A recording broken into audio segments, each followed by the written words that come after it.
I'd like to demonstrate the technique of needle stitch script. This actually has a lot of interest from different people, and there's a few guidelines I want you to use here. Here's our X height, and essentially what you're going to do for needle stitch script is interrupt the shade one time in the X height, and if you're doing stem loops, you interrupt them once at the header and once at the baseline. Okay? The basic stroke is very simple.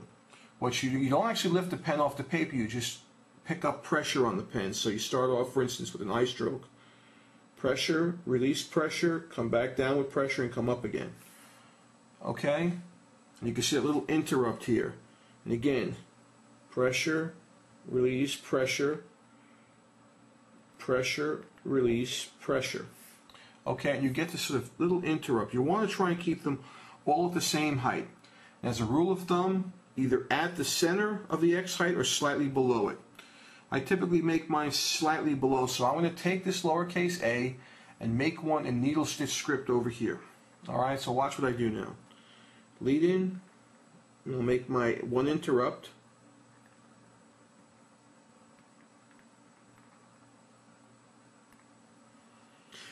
I also make the interrupt on the back portion of the letter, same height.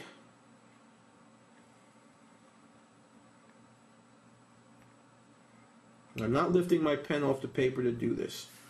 And so there you can see a needle stitch script lowercase a, and I hope you can see the difference between the two. There is a slight interrupt here, and when you put a lot of these things together, it becomes pretty hypnotic. For any stem loop, you just want to interrupt at the baseline or at the header line, depending upon if it's an ascender or descender. So I'm just going to make a lowercase b to show you. And so what I'll do now is come up with the hairline,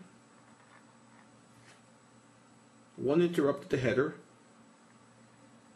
like this, interrupt again at the X height, come around,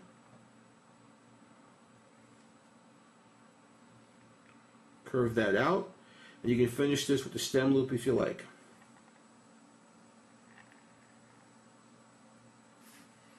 And that's a needle stitch script lowercase b. But the important thing to notice is that the interrupt is basically the same height. And when you string a lot of these guys together, you tend to come up with a pretty hypnotic effect. It looks like it's been stitched onto the paper. And to give you a zoom in on these two letters now, what you can see, hopefully, is that there is an interrupt here and here, the same height here, as well as one tiny interrupt at the header line, which is maybe harder to see simply because I have a blacker line there. But that's the whole technique of needle stitch script. Very easy to modify your existing script. Thank you very much.